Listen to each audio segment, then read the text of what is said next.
ഒരു കാലത്ത് യൂറോപ്യൻ ഫുട്ബോളിനെ അടക്കി ഭരിച്ചിരുന്ന കറ്റാലൻ സാമ്രാജ്യം പതിയെ പതിയെ തകർച്ചയിലേക്ക് അടുത്തുകൊണ്ടിരുന്ന ഒരു കാലമുണ്ടായിരുന്നു. ടീമിന്റെ നെടുന്തൂണായി പ്രവർത്തിച്ചിരുന്ന പല ഇതിഹാസങ്ങളും ക്യാമ്പ് നൗവിൽ നിന്നും പടിയിറങ്ങിയ കാറ്റലോണിയയിലെ ആ കറുത്തിരുണ്ട ദിനങ്ങൾ. മാനേജ്മെന്റിന്റെ ചില തെറ്റായ തീരുമാനങ്ങളും ഒപ്പം ചില സാമ്പത്തിക പ്രതിസന്ധികളുമായിരുന്നു ആ ക്ലബിനെ അതിന്റെ തകർച്ചയിലേക്ക് നയിച്ചത്.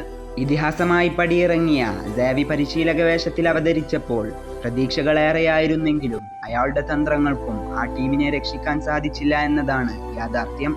എന്നാൽ അതുവരെ കണ്ട നിരാശയുടെ ചിത്രങ്ങളെല്ലാം മാഞ്ഞു തുടങ്ങിയത് ഹാൻസി ഫ്ലിക്ക് എന്ന ജർമ്മനിക്കാരൻ ബാഴ്സയുടെ പരിശീലക സ്ഥാനം ഏറ്റെടുത്തതോടെയാണ്. സാവിക്ക് കീഴിൽ ഫ്ലോപ്പ് എന്ന് മുദ്ര കുത്തപ്പെട്ട റാഫീനയും പ്രായം തളർത്തിയെന്ന് തോന്നിച്ച ലെവൻഡോസ്കിയും 17-കാരൻ യമാലുമെല്ലാം ഇന്ന് ഫ്ലിക്കിന്റെ നിരയിലെ പ്രധാനികളാണ്. സാവി പടുത്തുയർത്തിയ ടീമിൽ അയാൾക്ക് കാണാൻ സാധിക്കാതിരുന്ന പലതും ഫ്ലിക്ക് കണ്ടതുകൊണ്ടായിരിക്കണം ഇന്ന് ലാലിഗയും കോപ്പ ഡെൽ റേയും സ്പാനിഷ് സൂപ്പർ കപ്പുമെല്ലാം ബാഴ്സയുടെ ഷോക്കേസിലെത്തിക്കാൻ അദ്ദേഹത്തിന് സാധിച്ചത്.